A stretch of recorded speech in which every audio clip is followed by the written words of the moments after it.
Hola, buenos días. Les damos la bienvenida a esta actividad de la Unidad Académica de Hematología y le agradecemos mucho la presencia de nuestra invitada, la doctora Carolina Maguad.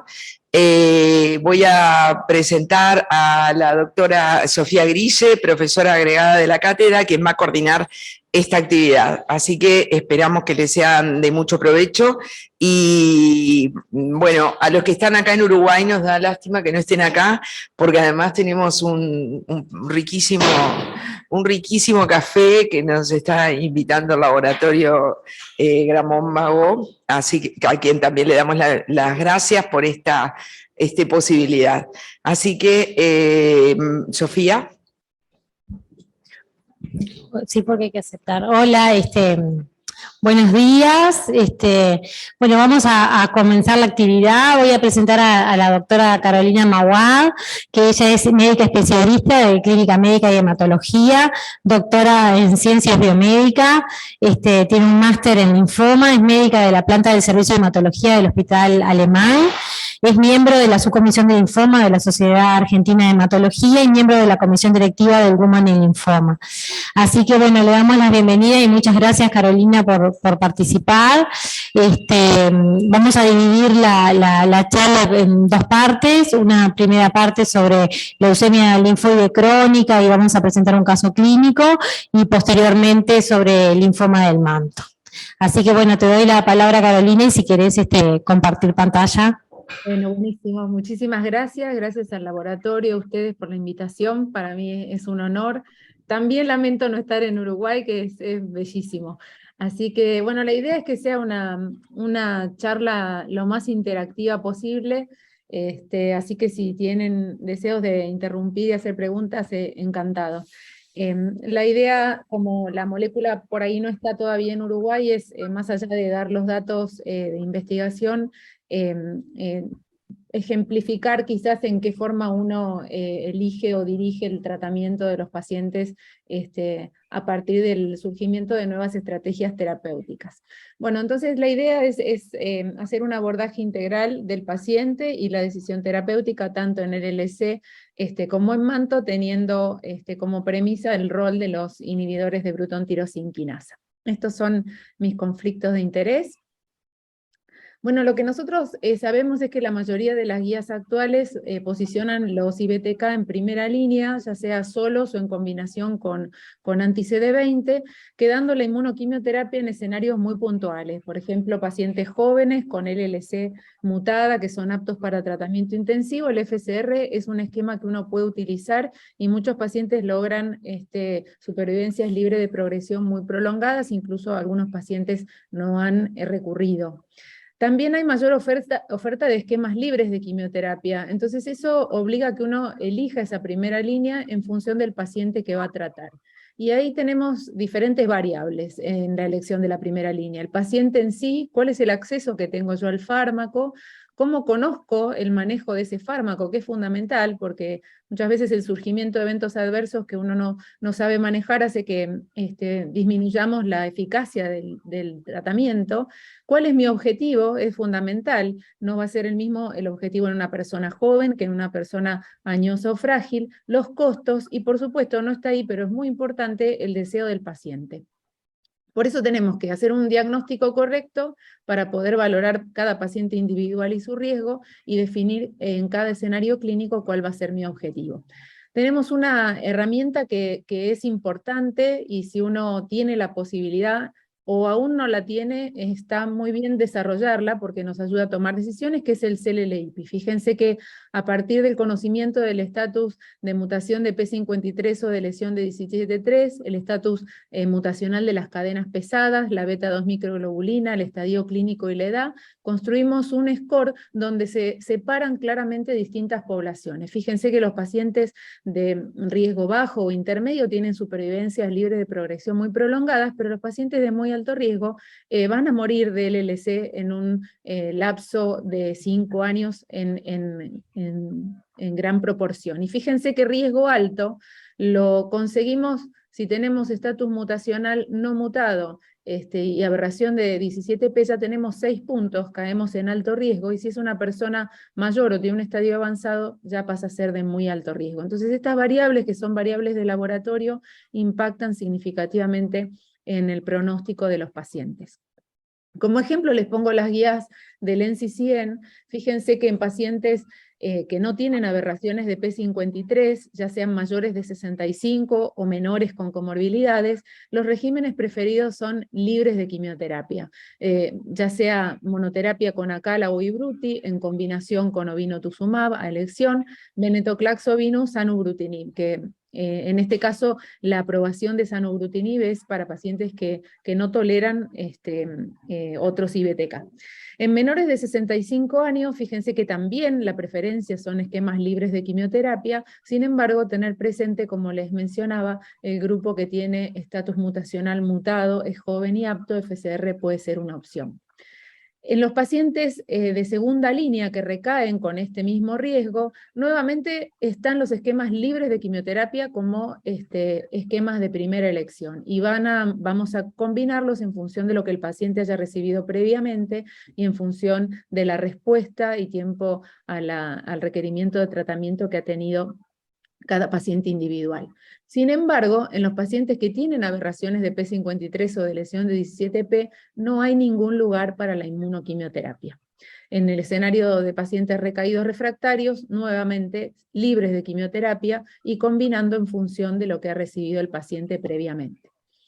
Esto es un ejemplo de las guías que tenemos en Argentina. En las recomendaciones sugerimos definir a los pacientes en cuanto a su aptitud física, si son aptos, poco aptos o frágiles, y fíjense cómo en función de estas características que tengan mis pacientes, mis objetivos van a ser diferentes. En un paciente apto que tiene pocas comorbilidades, yo voy a intentar lograr una respuesta lo más profunda posible. Eso se va a traducir en una supervivencia libre de progresión prolongada, y como todos sabemos, estos desenlaces son subrogados de la supervivencia global de los pacientes. Los pacientes poco aptos, por otro lado, me va a interesar la respuesta porque eso va a estar relacionado con la supervivencia libre de progresión y menos requerimientos de terapia. Mientras que en el paciente frágil mi prioridad va a ser la calidad de vida. Entonces, tener en cuenta la toxicidad que tiene el tratamiento que yo instauro va a impactar directamente en la calidad de vida que tenga mi paciente. Esto es un poco el resumen de por qué se instalan los IBTK como superiores a la inmunoquimioterapia. Ibrutinib es el primero de la primera generación, demostró ser superior a FCR en la población joven. En el estudio Alliance, en grupos de pacientes más añosos pero aptos, demostró ser superior a Venda-R, y en mayores de 75 años en el estudio Illuminate fue superior a la combinación de obinutuzumab clorambucilo, tanto como monoterapia como en combinación. La pregunta que uno se hace es si todos los pacientes tienen que recibir ibrutinib. Si ustedes se fijan en el análisis final del Resonate, hay eventos adversos que aumentan a medida que pasa el tiempo. Por ejemplo, la hipertensión, la fibrilación auricular, la diarrea, riesgo de hemorragia, infecciones, son todos eventos adversos que están también muy vinculados por la menor selectividad en la inhibición de BTK que tiene ibrutinib, respecto de los IBTK de segunda generación como acalabrutinib o zanubrutinib. Esto no es menor porque en los estudios de la vida real aproximadamente el 30% de los pacientes abandonan el tratamiento por presencia de toxicidad. El Elevate-TN es un estudio similar en la población al Illuminate que les mencionaba recientemente, donde en este contexto acalabrutinib como monoterapia o en combinación con obinutuzumab fue contrastado en pacientes con comorbilidades aniosos respecto del estándar hasta el momento obinuclorambucilo. Tenemos los datos de avance de seguimiento a 60 meses que se publicaron en ASCO y en EJA, y son muy interesantes. Como demostración de la población, son 535 pacientes, fíjense que las ramas están muy bien balanceadas, son realmente los pacientes que tratamos en primera línea, con una prevalencia de alrededor del 10% de deleción de 17P, 14% de mutaciones en P53, alrededor de un 20% de alteraciones de 11Q, cariotipos complejos en poca magnitud, y como vemos más o menos el 60% de la población con estatus mutacional no mutado, que es aproximadamente la población que tratamos en primera línea, las características. Ramas bien balanceadas, fíjense que la supervivencia libre de progresión fue más prolongada con las estrategias que utilizaron acalabrutinib, ya sea como monoterapia o en combinación, significativamente superior respecto del estándar obinutuzumab clorambucilo. Cuando evaluamos en la población específicamente con aberraciones de P53 o de lesión de 17P, no impresiona mejorar la supervivencia libre de progresión el agregado de obinutuzumab, pero es significativamente superior a obinuclorambucilo. Cuando observamos el estatus de las cadenas pesadas, mutado o no mutado, el grupo, fíjense, no mutado, a largo plazo impresiona beneficiarse de la combinación de ovinu con IBTK. Habrá que hacer un seguimiento a más largo plazo. También ocurre en el grupo mutado con menor significancia que en el grupo anterior. ¿Y por qué se debe esto? Bueno, las tasas de respuestas completas son mayores, sobre todo cuando se combina con obinutuzumab, el acalabrutinib, pero además lo que se alcanza son profundidades de respuesta mayor, o sea, los niveles de enfermedad mínima residual negativa fueron superiores en la combinación acalabrutinib-obinutuzumab. Esto es un poco también digamos, la razón por la cual actualmente están corriéndose estudios secuenciales, combinando blancos terapéuticos en forma secuencial con el objetivo de lograr enfermedad mínima residual negativa y definir la continuidad terapéutica o la interrupción, tanto en el escenario de primera línea como de pacientes recaídos refractarios. El estatus de enfermedad mínima residual, el título está equivocado, es supervivencia global. Entonces tenemos las curvas de supervivencia global a 5 años, fíjense que es superior a ovinoclorambucilo, a ovinoacalabrutinib versus las otras estrategias, no alcanza el significado estadístico, hay que tener presente que los pacientes que recayeron habiendo sido tratados con ovinoclorambucilo, podían recibir acalabrutinib. Así que a largo plazo se observa una tendencia en mejoría de supervivencia global. Habrá que ver a largo plazo cuáles son los resultados finales. Respecto de los eventos de interés clínico y de seguridad, la combinación de obinutuzumab-acalabrutinib no agregó eventos adversos nuevos, son similares a los reportados con acalabrutinib como monoterapia. Acalabrutinib no tiene riesgo de sangrado significativo, por supuesto es mayor que no utilizando antiagregantes plaquetarios, pero no agregó la combinación este evento. Menor proporción de fibrilación auricular respecto de las conocidas con ibrutinib, lo vamos a ver en detalle en la enfermedad recaída refractaria, y respecto de las infecciones, las ramas que recibieron obinutuzumab, tanto sea en combinación con acala como con clorambucilo, tuvieron un aumento ligero de las infecciones, sobre todo de la vía aérea superior. Respecto de los eventos adversos de seguridad más comunes, mayor del 30% en los pacientes, con acala ovinu o acalabrutinib, lo que se observa, por supuesto, es digamos, los eventos adversos conocidos para los IBTK. Cefalea es un evento adverso típico de acalabrutinib, ocurre dentro de los 2 primeros meses de inicio del tratamiento y responde muy bien a la hidratación, a la cafeína y al paracetamol. La diarrea y las artralgias también estuvieron presentes como evento adverso de clase. Respecto de clorambucilo, el agregado de obinutuzumab aumenta el riesgo de infecciones y por supuesto la toxicidad del clorambucilo que conocemos, neutropenia, náusea, y con ovinu las reacciones infusionales. Respecto de las ramas que se trataron con acalabrutinib, la aparición de los eventos adversos se concentró fundamentalmente en el primer año de tratamiento, cefalea, diarrea, fatiga, artralgias, infecciones de la vía aérea superior, tener en cuenta el manejo de estos eventos adversos en forma inicial y en general no condujeron a la suspensión del tratamiento. Y en el caso de clorambucilo, náuseas y reacciones infusionales como se los mencionaba recién. Dos eventos adversos de interés, porque con los IBTK de primera son un problema: fibrilación auricular e hipertensión. No fue mayor la frecuencia en los pacientes tratados con acalabrutinib en ambas consideraciones respecto de los pacientes tratados con ovino clorambucilo. Esto es importante. Hay que tener en cuenta que a partir de los estudios de la rama, placebo del CLL12, conocemos que esta población puntual tiene una prevalencia de fibrilación auricular de alrededor del 7%, con lo cual es muy similar a la tasa de fibrilación auricular que ocurre bajo tratamiento con acalabrutinib. No hubo incremento en este evento adverso. Diarrea.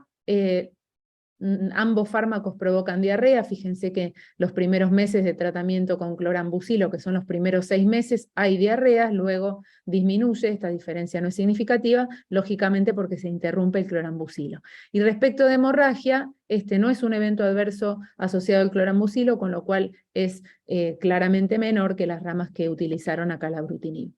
Respecto de las infecciones acumuladas, no hay diferencias significativas, y fíjense que las curvas están superimpuestas al inicio, los primeros 6 meses. Esto tiene que ver con la combinación de clorambucilo con ovinotuzumab, que aumenta el riesgo de infecciones.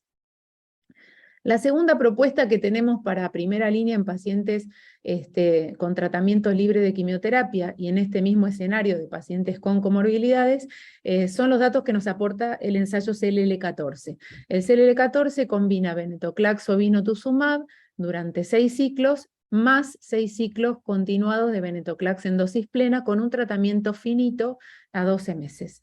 Clorambucilo ovinotuzumab combinado durante 6 meses y 6 ciclos de clorambucilo como monoterapia. Claramente el esquema libre de tratamiento fue superior. Quiero que presten atención fundamentalmente a estas curvas. Fíjense que cuando observamos en función del estatus mutacional de P53, la respuesta se pierde. Entonces este esquema libre de quimioterapia es un esquema muy tentador porque ofrece un fin al tratamiento, tiene respuestas prolongadas, los resultados de seguimiento a largo plazo tienen supervivencias libres de progresión a 5 años muy importantes, pero no es un esquema adecuado para pacientes que tienen aberraciones de P53 o de lesión de 17P. El otro dato importante del CLL14 es el rol que tiene alcanzar la enfermedad mínima residual. Alcanzar la enfermedad mínima residual negativa con el esquema que yo elija es lo que condiciona la supervivencia prolongada de los pacientes. Y esta combinación de ovino-venetoclax alcanza también niveles muy profundos de enfermedad mínima residual negativa.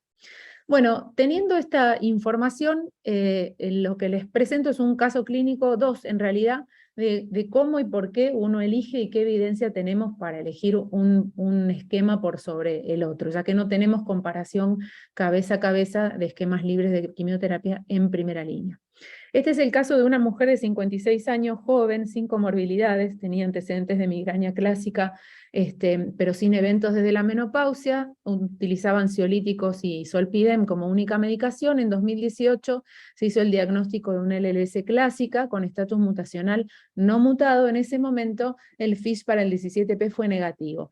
Tenemos que destacar que si uno no va a iniciar tratamiento, el estatus mutacional no varía, así que es importante hacerlo, pero uno puede optar, dependiendo de los recursos, no hacer en ese momento el estudio de FISH, que sí o sí hay que hacerlo antes de iniciar tratamiento. En ese momento la señora tenía un estadio de Binet A, RAI 2, con un score intermedio, se le propuso observación. En septiembre del 2020, Pancho, quieto. En medio de la pandemia, la señora progresa con adenopatías, identificadas en TC suprainfradiafragmáticas, astenia, fatiga, no tenía síntomas B, tenía una pérdida de peso que era difícil de atribuir a la enfermedad o a un síndrome depresivo vinculado al tema de COVID y el trabajo en domicilio, pero sí claramente había tenido una duplicación del recuento de glóbulos blancos y linfocitos desde la última observación. Gamas eran normales, una beta 2 micro dentro de la normalidad, y la CUMS era negativa. El cariotipo normal, y la reevaluación del estudio del FISH para el 17P arrojó positividad en un 25%. Esta paciente, que estaba en otro estadio y con otro riesgo, en esta altura tiene un score de CLL-IPI de muy alto riesgo. Esto es importante también destacar: el CLL-IPI nos sirve para valorar el riesgo en distintas etapas de la enfermedad, o sea que podemos repetirlo. Esta paciente pasaba a ser de muy alto riesgo, y si nosotros vemos la supervivencia global estimada a 5 años, es solo del 23%. Entonces mi objetivo en esta paciente, que es joven, es lograr una supervivencia libre de progresión y una supervivencia global lo más larga posible. Fíjense que entonces en este grupo, a modo de refrescar las recomendaciones, uno podría optar entre acalabrutinib ovino, ibrutinib, venetoclax o vinotuzumab. En este caso 17P habíamos visto que el CLL14 no tiene su mejor desempeño. Entonces, entre estos esquemas, ¿cómo elegimos? Si hubiéramos tenido en ese momento un ensayo clínico, probablemente hubiera sido una buena candidata para incorporarla en un ensayo clínico, pero de no tenerlo, ¿cómo elijo entre estas estrategias terapéuticas? ¿Cuáles son los elementos que uno considera para elegir la primera línea? Bueno, hay dos network metaanálisis, uno del Dr. Davis y otro de un grupo chino, donde se incluyen los ensayos pivotales con las nuevas estrategias terapéuticas para el LC, y lo que se observa es que respecto de la supervivencia libre de progresión, tiende a favorecer el tratamiento con acalabrutinib o acalabrutinib ovino. Fíjense que los dos únicos tratamientos que pasan por la línea de no efecto son la combinación de ibrutinib o vinotuzumab y de venetoclax o vinotuzumab. El resto, en supervivencia libre de progresión, favorece las combinaciones con acalabrutinib. Supervivencia global, no hay diferencias significativas, pero la tendencia es a beneficiar el tratamiento con acalabrutinib. Probablemente esto tenga que ver también con el mejor perfil de toxicidad, con la adherencia y la continuidad terapéutica, es muy probable. En el grupo chino lo que hace es acotar un poco la comparación, hace un mismo metaanálisis que se llama network metaanálisis, combinando ovino, digamos, todos los tratamientos que han combinado ovinotuzumab. Y fíjense que los resultados son similares a los publicados por el Dr. Davis. Les pido disculpas por el reloj antiguo, no lo puedo silenciar. Esta paciente, en este contexto de pandemia, inició acalabrutinib, sobre todo porque era bastante quejumbrosa y con molestias gastrointestinales, intestino irritable. Entonces el perfil de seguridad de acalabrutinib fue mejor. Si no hubiéramos estado en pandemia, con absoluta sinceridad, lo hubiera combinado con ovinotuzumab. Nuevamente porque el objetivo es lograr la enfermedad mínima residual negativa o la mejor respuesta posible. La paciente presentó como eventos adversos, a pesar de digamos, un mejor perfil de los IBTK de segunda, dolor abdominal, náuseas, disminución del apetito, que más o menos tuvo 2 meses de duración con tratamiento sintomático, y cefalea, que alcanzó un grado 2, también de alrededor de 1 mes de duración. Fíjense que en función de las publicaciones que hay con perfil de toxicidad de los ITK y el manejo clínico, aproximadamente el 9% de los pacientes que fueron tratados con acalabrutinib monoterapia abandonaron el tratamiento, y fíjense que con ovinoclorambucilo alrededor del 14%. Lo que les destaco son los eventos adversos que tuvo la paciente: náusea, constipación, apetito disminuido y cefalea, que son, digamos, prevalentes en el mismo porcentaje, ya sea si se combina con ovinotuzumab o si se utiliza el IBTK como monoterapia. Como les contaba, la paciente resolvió los eventos adversos con tratamiento sintomático, en el caso de la cefalea con hidratación, paracetamol y cafeína. En el tercer mes de tratamiento estaba libre de eventos adversos con un examen clínico normal. Y estas son las curvas de descenso de sus glóbulos blancos sin síndrome de lisis tumoral a la última evaluación que fue el mes pasado, la paciente está con un hemograma normal, con una distribución de la fórmula normal y sin citopenias o citosis. El otro extremo que quiero presentarles es el del paciente anioso con comórbidos. El segundo caso es de un señor de 87 años, hemocromatosis hereditaria, diabético, hipertenso, había tenido una colocación de stents en 2 vasos en el año previo, había tenido en el 2020 una fibrilación auricular que había estado anticoagulada con apixaban, y por ritmo sinusal sostenido y fragilidad del paciente, su médico de cabecera decidió suspenderlo, le dejó aspirina en dosis altas, es una conducta que se puede discutir, y esta era su medicación habitual. Ya tenía tratamiento con un fármaco por hipertensión. La primera evaluación en junio del 20, también en mitad de la pandemia, básicamente lo que tiene es inestabilidad en la marcha, de más o menos 4 meses de evolución, sin causa aparente, fatiga, decaimiento sobre todo vespertino, pérdida de masa muscular, sarcopénico en el momento de la evaluación. La esposa en realidad es quien refería sudoraciones en la noche, que digamos, fueron interpretados como síntomas B.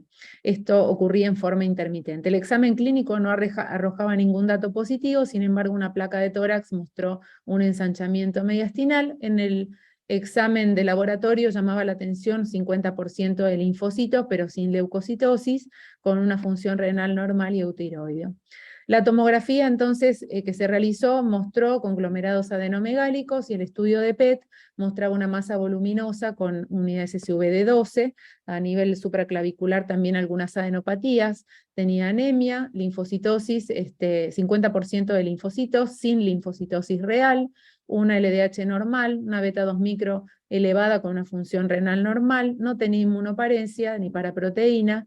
La biopsia de la lesión, fíjense que fue guiada por TC, muestra un linfoma linfocítico con un bajo Ki, contrasta un poco con las unidades SUV descritas en el PET. Como tenía linfocitosis, era una forma fácil de corroborar este diagnóstico que había sido hecho con una biopsia guiada por tomografía, y efectivamente había 4% de células con un inmunofenotipo compatible con una LLC clásica. El estatus mutacional era mutado, o sea que tenía buen pronóstico y no tenía aberraciones de P53. Una médula con una poca infiltración, no era la que estaba determinando las citopenias en este punto. Entonces estamos frente a un paciente añoso con comórbidos, con un estadio Binet B, con un CLL-IPI de alto riesgo, porque tenemos edad, tenemos estadio, y la beta 2 microglobulina. Eso lo colocaba en este grupo de alto riesgo, con un estimativo de una supervivencia a 5 años del 60%. Es un paciente frágil donde mi objetivo es la respuesta, pero tampoco quiero empeorarle su condición clínica. A pesar de esto, la familia refería que el señor era autoválido y que se desempeñaba todavía como contador en su estudio. O sea que es una persona con comórbidos, pero funcional. Para este grupo de pacientes, nuevamente, las guías recomiendan esquemas libres de quimioterapia. ¿Cómo lo elijo al tratamiento en este paciente particularmente? Ibrutinib no parece ser una buena opción. El paciente ya es hipertenso y ya tuvo fibrilación auricular. Venetoclax o vinotuzumab hubiera sido una buena opción para este paciente, un tratamiento acotado en el tiempo. Sin embargo, tenía una masa voluminosa, conocemos el riesgo de lisis tumoral de la combinación, habría que haberlo internado y hacer tratamiento acercándolo al hospital, al menos durante los primeros 6 meses que recibiera la infusión de obinutuzumab, con lo cual esta combinación, si bien hubiera sido adecuada y tentadora por la finitud, no era la mejor opción en este contexto de pandemia en el que estábamos. Entonces se decidió utilizar acalabrutinib, no combinado con obinutuzumab, porque agregamos riesgo de infección, y la verdad es que en este paciente el objetivo no es la enfermedad mínima, así que se utilizó acalabrutinib en dosis habituales como monoterapia. El paciente presentó dolor abdominal grado 1, que tiene intermitentemente, pero regula con tratamiento sintomático. Nuevamente cefalea, en este caso grado 1, de 1 mes de duración desde el inicio del tratamiento, y equimosis. Este paciente estaba con aspirina, en ese momento se decidió bajar a 100 miligramos, no a 325 como estaba, porque tenía riesgo coronario elevado. Si el paciente no tuviera riesgo coronario elevado, uno puede incluso suspender la aspirina y mantenerla solo con el IBTK. En el examen físico en diciembre del 2020 no tenía ninguna visceromegalia, sin embargo había desarrollado un ritmo de FA, no tenía signos de insuficiencia cardíaca, su ecocardiograma era similar al previo del inicio del tratamiento, con un agrandamiento de la aurícula izquierda, y con un estudio de perfusión miocárdica que no explicaba, digamos, la aparición de FA por algún evento isquémico nuevo. Entonces nos encontrábamos con un paciente con una fibrilación auricular de alto riesgo, y también con alto riesgo de sangrado. No es indicación de suspender el IBTK la presencia de FA si uno tiene respuesta adecuada y la tolerancia es adecuada. Entonces, les recomiendo mucho esta guía porque está muy ordenada, del Hematology de hace 2 años, porque nos ayuda mucho a tomar decisiones que no impacten negativamente en el éxito terapéutico. Cuando la fibrilación auricular aparece y el paciente se beneficia de tratamiento anticoagulante, la recomendación es utilizar anticoagulantes directos, en este caso preferir anticoagulantes que tengan una vida media más corta. Entonces apixaban 2,5 cada 12 horas sería de elección. La aparición de arritmias ventriculares lamentablemente son y tienen efecto de clase. Hubo el mes pasado publicaciones respecto de datos con acalabrutinib. Aparentemente es un efecto de clase, si bien mucho menor que con ibrutinib, pero de presentarse arritmias ventriculares es indicación de cambio de fármaco. Y respecto del riesgo de sangrado, estos dos son los eventos más frecuentes. Tenemos que conocer que para intervenciones con sangrado menor basta con suspender 3 días el IBTK. Para intervenciones de riesgo mayor y en pacientes que tienen alto riesgo, la suspensión del IBTK debe ser por 1 semana aproximadamente. Respecto del riesgo de infección, es muy importante tenerlo en cuenta. No solo vamos a hablar luego de manto, que quizás por la forma de tratar esta patología incrementamos el riesgo de infecciones inducidas por el tratamiento. Tenemos que tener presente que muchos esquemas terapéuticos generan linfopenia. Los pacientes no viven todos en el mismo lugar, hay pacientes que tienen, son habitantes de áreas rurales, que tienen bastante exposición a esporas y mayores riesgos a infecciones fúngicas. Entonces hay que evaluar muy bien la epidemiología del paciente y valorar en función del perfil de infecciones, de la inmunoparesia, si amerita hacer profilaxis primarias en función de los niveles de linfocitos basales y el comportamiento infectológico del paciente individual. Respecto de la hipertensión, tampoco es una contraindicación, sin embargo, es un evento adverso que puede inducir sangrado en el sistema nervioso central. Entonces, la presión debe ser controlada adecuadamente antes y durante el tratamiento. Esto es muy importante, comenzar a construir equipos de colaboración con cardiooncólogos que conozcan los fármacos, porque el primer gesto del cardiólogo es suspender la medicación. Entonces, la hipertensión, si está controlada, no es un evento que indique la suspensión del IBTK si el paciente está en respuesta. La diarrea con los IBTK de primera generación puede ser tan severa que los pacientes modifiquen sus hábitos, dejen de salir, se retraigan, y esto impacta negativamente en su calidad de vida y es uno de los eventos adversos que arrojan con más frecuencia la suspensión de la medicación.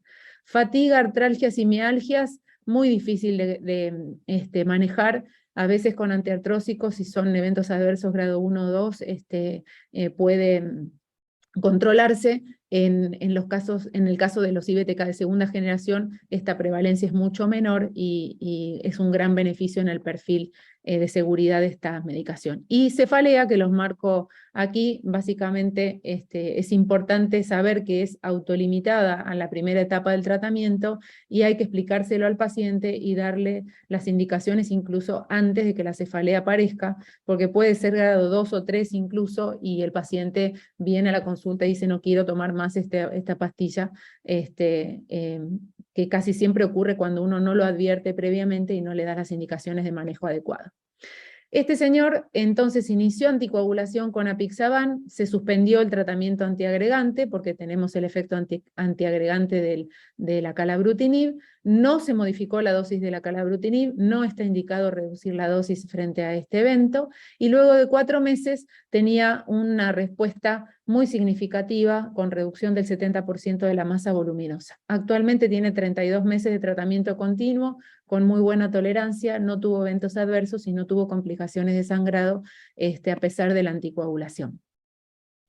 En el escenario de pacientes con LLC recaídos y refractarios, tenemos un estudio que desearíamos tener casi con todas las estrategias terapéuticas, que es el ELEVATE-RR, donde se contrasta acalabrutinib e ibrutinib en pacientes con escenario recaído refractario.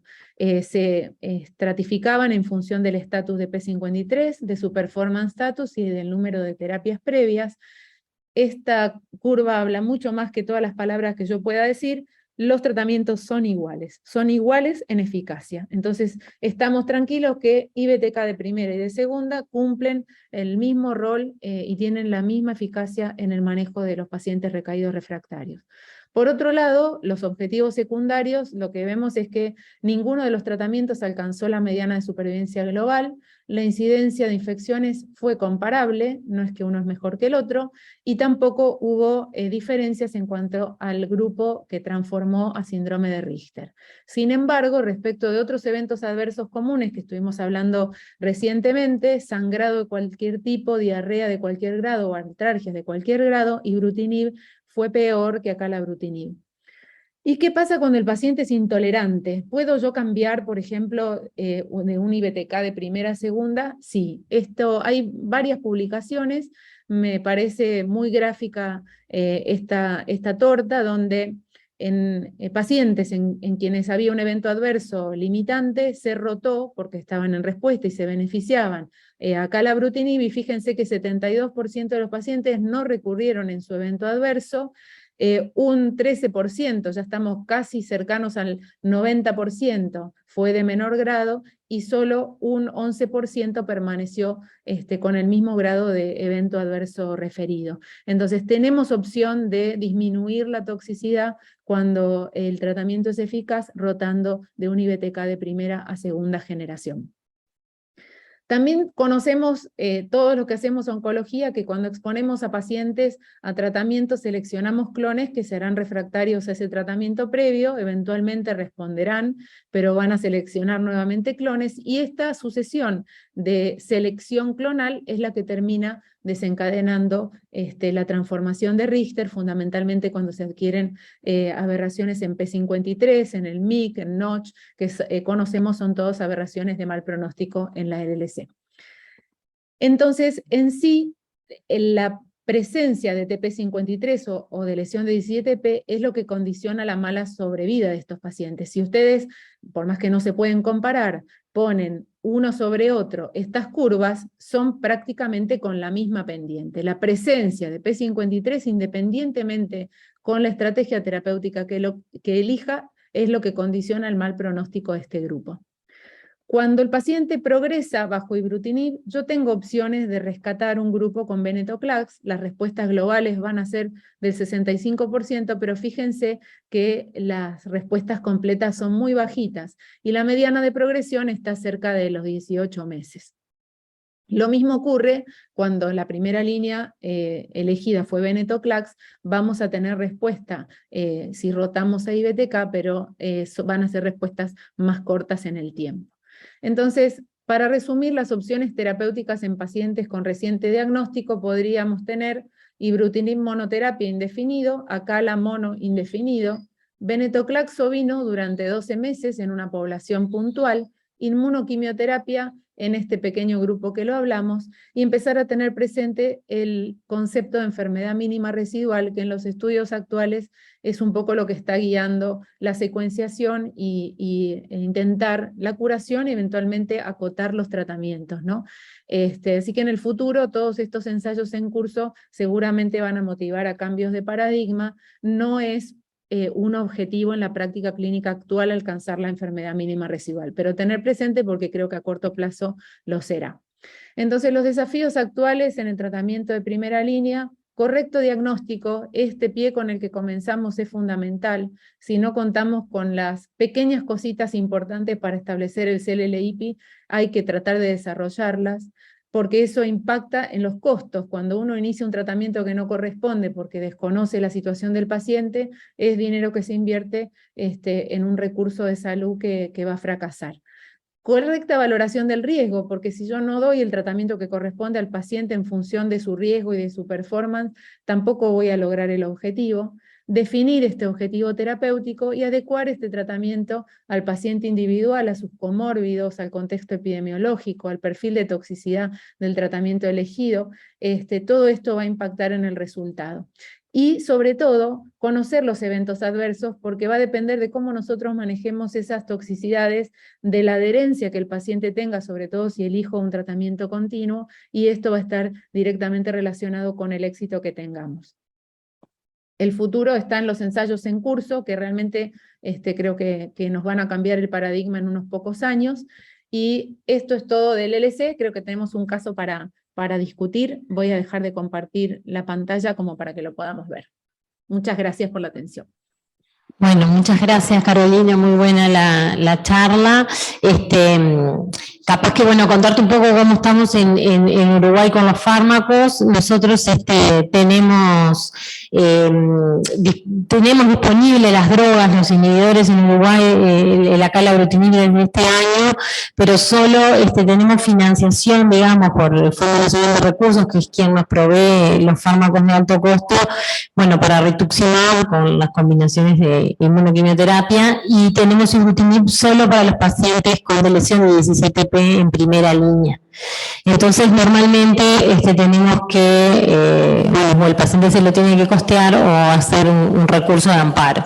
Entonces, bueno, hoy tenemos los 3 inhibidores de BTK en Uruguay disponibles para poder seleccionar. También tenemos venetoclax o Vinu, pero claro, sin financiación. Entonces, para nosotros es muy importante la selección individualizada de cada paciente, de qué es lo que vamos a solicitar que se financie. Bueno, así que si no hay preguntas, la dejamos para después del caso, las preguntas que haya, si te parece. Presentamos el caso que presento a la doctora María Noel Spangenberg, que es asistente de la cátedra de hematología, y nos va a presentar una paciente que estamos viendo acá en el hospital, y tenemos que tomar la decisión terapéutica ahora. Bueno, buenos días a todos.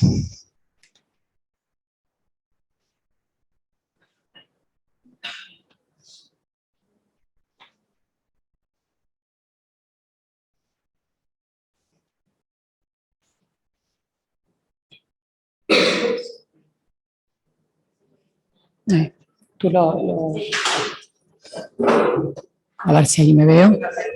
Acá, ahí le doy la espalda a algunas. Bueno, justito es una paciente que justo ahora estamos en la vida real, a punto de tomar la decisión terapéutica, así que fue muy oportuno, digamos, todo esto.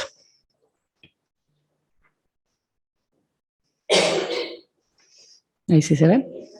Sí, perfecto. Siguiente. Es una paciente de sexo femenino de 76 años, que como antecedentes personales es una hipertensa, que requiere de 3 fármacos para control de su hipertensión, con atenolol, losartán, hidroclorotiazida. Tiene una insuficiencia cardíaca diagnosticada con una disnea de esfuerzo clase funcional 2, y destaco que tiene un ecocardiograma bastante reciente que muestra una hipertrofia ventricular izquierda, con una FEI conservada de 50, pero con una auriculomegalia moderada severa. Siempre se ha mantenido en ritmo sinusal, tiene a su vez una enfermedad renal crónica, una probable nefroesclerosis, con una creatinina basal de 1,5 que corresponde a un clearance basal de 33. Es una asmática leve, intermitente, y tiene también el antecedente un cáncer de tiroides hace 40 años con su tiroidectomía total, hipotiroidismo secundario y ahora actualmente en tratamiento con T4. ECOG de 1. En lo hematológico se le diagnostica una LLC en el 2010, siempre asintomática, fue en el contexto de un hallazgo de laboratorio, un estadio 1A al debut, con la concomitancia, si bien no la más frecuente, de CD38 positivo y GBH mutado, un CLL-IP-D2 al debut, con los datos que se contaba en ese momento, un CIRS B9 y queda en watch and wait. Siguiente. En cuanto a la evolución, está graficado para que puedan verlo bien, así en impacto visual, la linfocitosis en el correr de los años de seguimiento, siempre se mantuvo prácticamente estable, sí hubo un ascenso, si se quiere, entre julio del 2020 y ya enero de 2021, que motivó un seguimiento un poquito más estrecho, y que luego ya a finales de la gráfica, en realidad a principio de este año, desde marzo del 2022, comienza un ascenso bastante rápido, también con controles más seriados, y llega entre junio y julio ya a duplicar o incluso más los valores de linfocitosis. O sea, se constata un tiempo de duplicación claramente menor a 6 meses.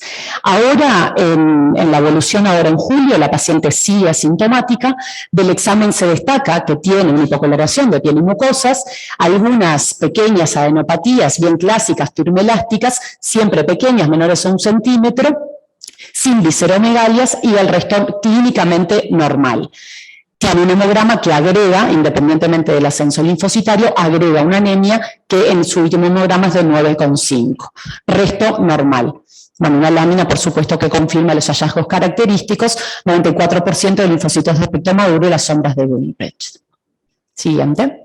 De los exámenes actuales nuevos, tenemos una LDH de 148, una beta-2 microglobulina de 3,4, un perfil hepático normal con CUMS negativo, un inmunofenotipo clásico, ya teniendo el diagnóstico, CD19, CD20 débil, CD5, CD200. Se destaca, así que ya habíamos mencionado, el CD38 en el 60% de la población linfóide, el IgH no mutado, que ya lo tenemos por supuesto del debut, un estudio citogenético, ahora sí, actual, por citogenética convencional y por FISH sin alteraciones, y un estudio molecular con sin alteraciones y mutaciones en el P53. Un mielograma que evidencia un 70% de infiltración a nivel medular y una tomografía que muestra lo que se evidenciaba clínicamente, esas adenopatías cervicales pequeñas y una esplenomegalia así de 156. En suma, tenemos una paciente de 76, sexo femenino, de 76 años, con una cardiopatía, tiene cardiopatía estructural ya constatada, con una auriculomegalia moderada severa, es una portadora de una enfermedad renal crónica con un clearance basal de 33, tiene su LLC, actualmente en un estadio 3C, con un CLL-IP de 2, un CIRS de 9, P53 negativa y GBH no mutada, CD38 positiva. Y en este contexto, las preguntas que traemos para que nos colabore la doctora Mawad es, bueno, la indicación de tratamiento, que ahora parecería ser bastante clara, y qué opciones de tratamiento plantean este escenario en primera línea, sobre todo yendo de la mano de un perfil de toxicidad de los fármacos que tenemos disponibles. Perfecto, buenísimo el caso, porque en realidad es bastante representativo de lo que uno se encuentra. Si súper bien estudiada, si la paciente no hubiera tenido la duplicación leucocitaria, uno tiene que poder identificar esa anemia si es por un fenómeno inmune o es por infiltración. Así que esto lo digo porque a veces nos ocurre de tener citopenias y uno interpretar que es progresión de la enfermedad, y pueden ser citopenias inmunes que uno puede tratar simplemente con corticoides y no tener que indicar tratamiento. O sea, no viene este caso, pero me parece importante destacarlo porque tener presente que los fenómenos inmunes son muy frecuentes en la LLC. Por otro lado, si tengo CUMS positiva, que acá no está, pero podría tener CUMS positiva y no tener manifestaciones de hemólisis, si mi elección fuera un IBTK, puedo predisponer al desarrollo de anemia hemolítica. Entonces esto es un evento adverso que uno tiene que tener presente y considerarlo. Esta paciente es una paciente típica del estudio Illuminate, del estudio CLL14 y del estudio Elevate-TN, o sea, son pacientes con mucha carga de comórbidos. En este caso la paciente tiene un evento adverso, tiene una historia de hipertensión ya medicada con 3 fármacos, tiene una cardiopatía con una disminución de la función ventricular, con lo cual, si uno fuera a decidir un tratamiento continuo en ella, no elegiría bajo ningún punto de vista IBTK de primera generación. O sea, elegiría acalabrutinib como primera opción. No lo combinaría con obinutuzumab porque es una señora muy mayor y mi objetivo terapéutico no es lograr una enfermedad mínima residual negativa, pero sí el control de la enfermedad. Respecto del CLL14 y el tratamiento con monoterapia con acala, esta paciente es una paciente que tiene alto riesgo de lisis tumoral. El riesgo de lisis tumoral es por volumen y más de 25.000 leucocitos, ya tiene insuficiencia renal, no es un impedimento en absoluto, uno podría utilizar un tratamiento acotado.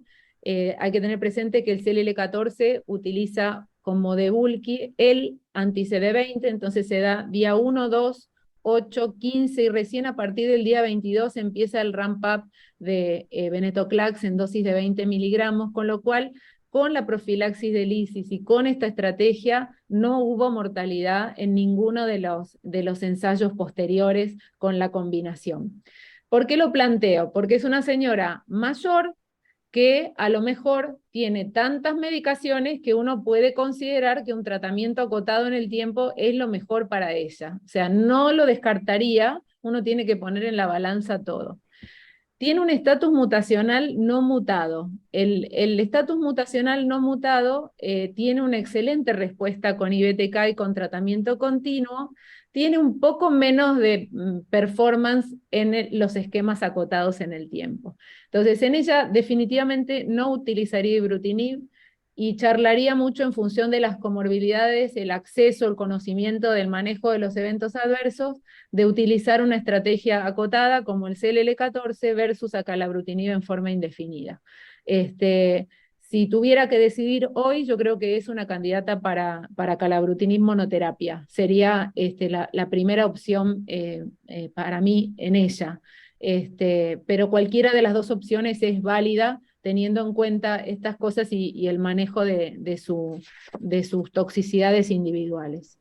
Es muy probable que con esa aurícula que tiene también haga fibrilación auricular, entonces uno tiene que preverlo y estar preparado, y en esas cosas también pensar cómo va a responder mi sistema de salud, ¿no? Y si esa paciente va a poder hacer frente, porque en Argentina al menos el costo de los anticoagulantes directos, todavía no tenemos copias de apixaban, es insostenible. Y la verdad que con antagonistas de vitamina K no se maneja correctamente esta complicación. Así que bueno, considerar estas cosas y en función de cómo la paciente puede hacer frente y de su carga de comorbilidades y medicaciones concomitantes, entre esos dos esquemas iría. Yo creo que trataría con IBTK de segunda, acalabrutinib monoterapia en primera instancia. No sé qué es lo que pensaron ustedes. No, un poco la misma discusión que estamos teniendo ahora. En el caso de optar por acalabrutinib, ¿deberíamos hacer algún ajuste de dosis por el filtrado cercano a 30? En realidad no es una limitante, ser menor de 30 están excluidos del tratamiento, ¿no? Yo creo que también uno podría ver, no conozco cómo ha sido la curva de su función renal, es bastante probable que al mejorar la hemoglobina también mejore un poco la función renal, porque está con niveles bajitos y eso además impacta en su performance cardíaco y renal también.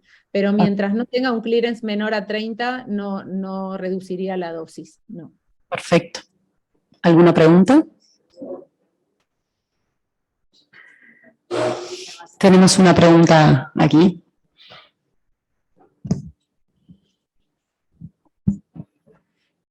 Una duda, a pesar de que dentro de los efectos adversos estos son los que menos se ven porque más se ve lo digestivo, en los pacientes tratados con IBTK que presentan citopenias, ¿cómo los manejan ustedes? Si usan factores o hacen ajuste de dosis en función de las citopenias. No, ajuste de dosis por citopenias no. En general, cuando uno inicia tratamiento, la mayoría de los pacientes como esta, que tiene un 70% de infiltración, suelen mejorar porque las citopenias están condicionadas por la infiltración medular. Lo que destacaba es el tema de las citopenias inmunes, porque el uso de IBTK puede profundizar o puede hacer aparecer, si los individuos son CUMS positivas, anemias hemolíticas. Entonces, en ese caso, uno puede iniciar corticoides, manejar con corticoides hasta la resolución de la hemólisis, en el caso que lo que se profundice sea la anemia, sin modificar la dosis del IBTK. Si las citopenias son neutropenia, y no tiene infecciones agregadas, no se agregan factores. Digamos, un poco el manejo de factores estimulantes tiene que ver con el comportamiento clínico. Más bien uno lo que instaura son profilaxis. Entonces, si el paciente está neutropénico, uno puede establecer profilaxis antibacteriana, antiviral. Casi siempre hay reactivación del herpes cuando el paciente tiene linfopenia. En nuestro centro nosotros hacemos aciclovir profilaxis. Sobre todo en pacientes que están en el escenario recaído refractario, muchos de ellos han recibido hace tiempo R-bendamustina y quedan con citopenias muy prolongadas. Y respecto de trombopenia, en los ensayos no hubo trombopenias limitantes, yo en todos los pacientes que he tratado tampoco. Así que es un poco individualizar y sobre todo preguntarse cuál es la causa de la citopenia, y a partir de ahí adaptar el manejo al paciente individual. Pero no sería indicación reducir la dosis. Bien, gracias. Yo tenía otra duda al respecto de las profilaxis. Usted ahora mencionó sobre la profilaxis antiviral y durante la charla mencionó que en los pacientes que tenían como más riesgo realizaría profilaxis antifúngica. Quisiera saber cuál sería la droga de su elección en el caso de tener que realizar profilaxis antifúngica. Nosotros utilizamos isavuconazol, como en las leucemias agudas. Depende del acceso. Si no tengo más que fluconazol, uso fluconazol, pero la verdad que no sería lo ideal. Tiene que tener linfopenia sostenida, pero esto es importante y ver la epidemiología, porque si aparecen micosis profundas, la indicación es suspender el IBTK. Nosotros lo que generamos con el IBTK es como si fuera una inmunodeficiencia primaria, como ocurre en la inmunodeficiencia por mutación de la brutonquinasa, ¿no? Entonces es no solamente el déficit tumoral que ya acarrea la mayoría de los pacientes con LLC, sino la linfopenia que nosotros generamos. Eso altera la cooperación TB, así que son pacientes que pueden reactivar tuberculosis, que pueden hacer micosis profunda. Creo que el advenimiento de estas nuevas terapias lo que obliga es a que formemos equipos con infectólogos, con cardiólogos, tener cardiooncólogos que conozcan estas toxicidades para poder ajustar todas estas cosas a cada paciente individual. Y otra preguntita vinculada a lo mismo, en el caso de utilizar azoles, ¿se ajusta también la dosis? En realidad no es como el venetoclax, en el caso que uno tenga que usar venetoclax sí, en el caso de acalabrutinib no. Perfecto. Bueno, no sé si hay alguna otra pregunta. Sí, Una pregunta, de la historia clínica segunda que presentó, teniendo en cuenta que el efecto de clase de la acalabrutinib y el riesgo de arritmias, o sea, ventriculares, y que el paciente tenía cardiopatía isquémica que era reciente además, porque era de un año, y que en general son sobre una cicatriz, de una cicatriz, digamos, de un infarto previo muy frecuentemente. ¿Qué consideraciones hay que tener ahí con el uso de la acalabrutinib? No es una contraindicación la cardiopatía isquémica, de hecho, no me acuerdo el primer autor, pero es de la Sociedad Americana de Cardiología, donde hicieron en los últimos 10 años una evaluación de las toxicidades cardíacas que se presentaron con pacientes tratados solo con acalabrutinib. La verdad que la prevalencia de arritmias ventriculares es muy baja. en proporción al riesgo cardiovascular que tenían los pacientes incorporados, ¿no? Es un evento que no se entiende muy bien si es solamente por la inhibición de TEC o de a qué se debe. Aparentemente lo que ellos concluyen, ya que comparándolo con la población igual en edad, sexo y comorbilidades, hay un ligero incremento, ellos dicen, bueno, estas toxicidades cardíacas no es que están ausentes con el acalabrutinib, tendrían que ser un efecto de clase. Pero la verdad que respecto de la comparación indirecta, digamos, de acala y de ibruti, la prevalencia es mucho más baja, con lo cual no dictaría mi elección de un tratamiento a otro meramente por la posibilidad que fuera a ser una arritmia ventricular, porque la verdad es que es re poco prevalente. Nosotros participamos en el ACLI, participamos también en el CLL14 como Centro de Investigación Clínica, y tenemos ACALA desde hace un montón de tiempo, pacientes en seguimiento, nunca tuvimos que suspender por arritmias ventriculares. Sí tuvimos que suspender por insuficiencia cardíaca diastólica, por ejemplo, otras cosas, pero arritmias ventriculares no. Está re bien la pregunta y la consideración, pero es tan poca la prevalencia que no existe, digamos, no está muy claro el por qué se produce, con lo cual no hay una recomendación para excluir esos pacientes por el riesgo potencial. Pero sí son pacientes que nosotros hacemos seguir por el cardiooncólogo, o sea, cada 3 meses tienen eco, al inicio tienen valoración cardiológica mucho más frecuente que un paciente que no tiene esos factores de riesgo, ¿no? Bueno, muchas gracias. No sé si hay alguna otra pregunta, o a los que están conectados, si tienen preguntas. Y si no, pasamos al linfoma del manto. Espera que No, quería preguntarte, es algo que se reitera en las sucesivas reuniones sobre el LC, ¿qué papel te parece que juega en el momento de activar la quimioterapia? Porque digo, realmente uno ve que cada vez menos, ¿no? El FCR. Yo creo que la quimioterapia no va. Es que nosotros, a ver, yo que estoy en el servicio hace casi 15 años, y te digo que debe hacer por lo menos 12 que no indicamos un FCR. Pero cuando se indicaba FCR, la dosis de Rituxi son 500 metros. Más la fludarabina, pacientes jóvenes quedan aplásicos. Y tenemos displasia a 10 años, que las vemos ahora, están sin el LC, pero con otras patologías hematológicas. Entonces, el tema es que en nuestro medio, el acceso a los fármacos y el costo de estos fármacos termina siendo privativo. Entonces, quizás la realidad de Uruguay, con el acceso a lo mejor termina siendo similar, pero vos te vas a Centroamérica, y en Centroamérica apenas tenés clorambucilo. Entonces, si yo no tengo nada para darle, ovino clorambucilo está bien, pero yo tengo que saber que todo lo que tengo y lo que vino después es mejor, y que hay estudios buenísimos que lo demuestran. Entonces, son herramientas que uno dispone y las usaría solamente si no me queda otra, pero si no, realmente está muy demostrado que los esquemas libres de quimioterapia son mejores. Y ahí un poco enfatizo eso, porque el desafío en realidad es para nosotros. No existe más, me parece, en oncohematología una receta de cocina donde todos los pacientes se tratan con esto, todos estos con esto otro.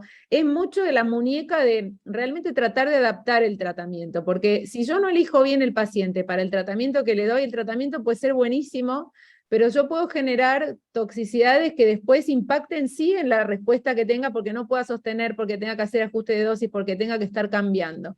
Entonces, teniendo la evidencia que esa población se beneficia de este tratamiento y también de este otro, bueno, en mi paciente, ¿cuál es el mejor? Y hacerle entender también a los pagadores, porque, por ejemplo, a mí me pasó recientemente con un paciente que era ideal para hacer tratamiento acotado en el tiempo. Entonces el pagador te dice, no, porque es mucho dinero durante un año. Sí, le digo, pero tenés supervivencias libres de progresión a 5 años larguísimas y es una persona joven. No. Entonces uno va a un IBTK. Y el IBTK a largo plazo es carísimo. Después de un año de tratamiento el señor está inválido por las artralgias, porque además acá algunos pagadores no lo dan, y dan ibrutinib. Entonces un señor que tenía un performance 0 está con inválido por las artralgias y tomando 20 medicaciones para los dolores y sin poder cambiarle a ninguna otra cosa, en respuesta. Entonces, esto también es importante, que nosotros tengamos claro qué es lo que obtengo con un esquema, qué es lo que obtengo con otro y cuál es el mejor paciente para uno o el otro. Hay veces que es indistinto, entonces utilizaré lo que me ofrezcan. Yo creo que ese es el desafío, no hay una respuesta única, es identificar el paciente para cada tratamiento.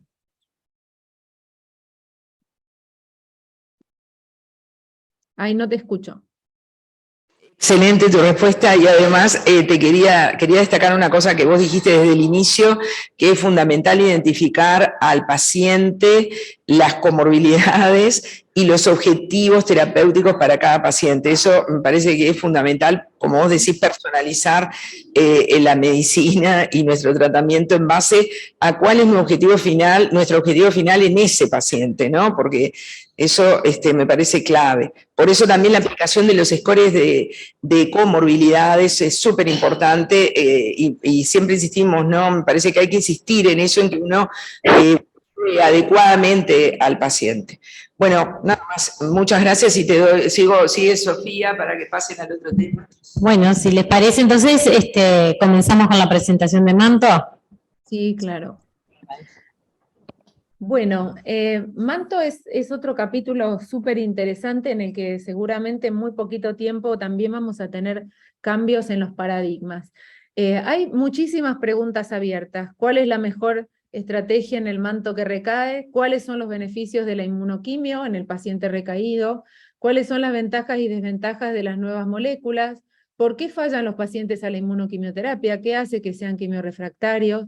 ¿Qué condiciona eso? ¿Se benefician todos los pacientes de las nuevas terapias o yo puedo utilizar inmunoquimio en algún escenario puntual del paciente que recae?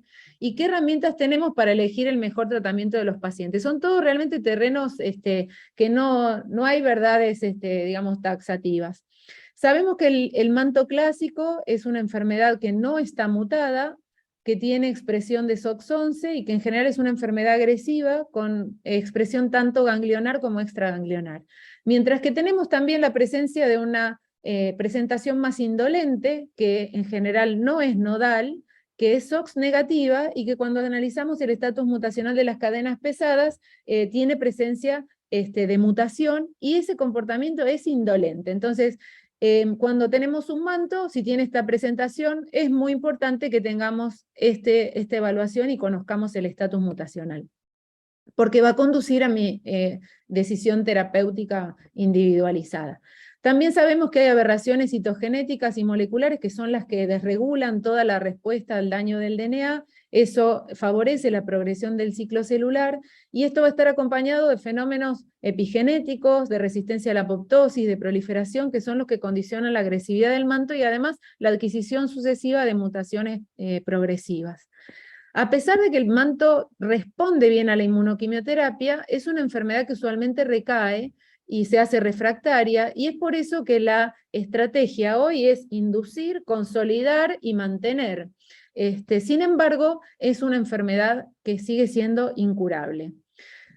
Es una enfermedad que además de incurable es de difícil diagnóstico a veces. Es importante que tengamos hematopatólogos que puedan hacer diagnósticos adecuados. Sabemos que la morfología del manto clásico en general son células intermedias, pero también podemos tener mantos con células pequeñas, pleomórficos que ofrezcan otros diagnósticos diferenciales, de células blásticas, como es el manto blastoide, pero también podemos tener combinación de clásico y pleomórfico. O sea que desde la patología uno puede tener dificultad y ahí viene también el desafío en qué tipo de muestra y la presentación clínica hacia dónde uno apunta y cuán certero es en el diagnóstico. También sabemos que hay una correlación del índice mitótico y el Ki con la supervivencia, y esto es importante porque datos simples como el Ki67 en una muestra me van a hacer, me van a permitir predecir si ese paciente va a comportarse en forma agresiva y va a tener un buen pronóstico o no. Ahora lo vamos a ver. Entonces, en realidad, el manto es un espectro de enfermedades. Tenemos más o menos un 15% que va a ser indolente, donde vamos a tener la traslocación 11-14, pero a veces hay traslocaciones que involucran otros segmentos u otras ciclinas. que cuando se adquieren mutaciones va a tener un comportamiento más agresivo, como la adquisición de ATM, que es el manto clásico, que en el tiempo, en general, va a ir adquiriendo otras mutaciones con aumento del índice de proliferación, generando la transformación blastoide de los mantos. El ensayo MSL35 es un ensayo muy lindo porque lo que logró hacer es dividir en función del perfil genético y las mutaciones en 3 grupos de riesgo que tienen una supervivencia muy diferencial. Y fíjense que en los grupos de alto riesgo, el Ki 67 era mayor al 30%, tenían MIPI de alto riesgo, solían tener alteraciones de P53, y en el estudio multivariado, los grupos de riesgo y el MIPI fueron los que se correlacionaron directamente con la supervivencia global. Por otro lado, nosotros que a veces tenemos dificultades en cuanto a los recursos diagnósticos, tenemos que saber que simplemente la expresión por inmunohistoquímica de P53 se correlaciona con la supervivencia.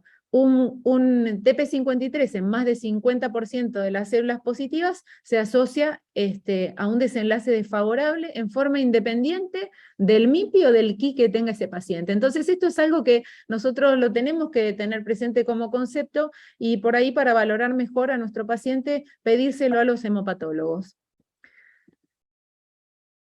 Y existe otra herramienta todavía superadora al MIPI, que es el MIPI combinado. El MIPI combinado lo que hace es combinar el MIPI con el Ki 67. Y fíjense cómo se separan perfectamente las curvas en función de la sobrevida.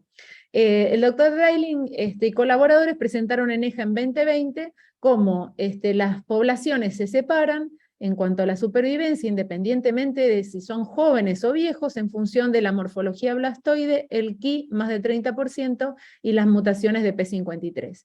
Entonces, a 5 años nosotros sabemos que los estadios avanzados sobreviven solo el 50%, si la enfermedad es localizada, quizás un 70% de los pacientes está vivo, que esa supervivencia es mejor en los pacientes jóvenes que pueden recibir tratamientos intensivos con ARA-C y consolidarlo, pero que solo es el 50% para los ancianos.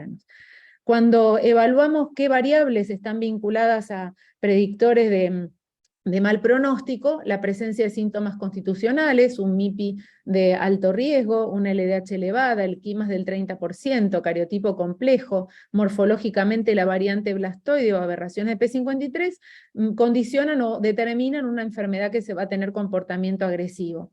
Cuando yo observo el MIPI, fíjense cómo los MIPI de alto riesgo tienen una supervivencia que es muy pobre a 5 años, pero todavía es peor si yo además lo combino con el Ki 67. Fíjense cómo pacientes de MIPI combinado de bajo riesgo pueden vivir hasta 9 años, riesgo intermedio bajo hasta 5 años, pero la supervivencia de los riesgos altos y alto intermedio es realmente ominosa, con una supervivencia que no alcanza los 2 años, ¿no? Entonces, básicamente, salvo los de bajo riesgo, todos los otros riesgos que establecidos por el MIPI combinado son pacientes que van a fallecer probablemente entre 2 y 5 años del diagnóstico.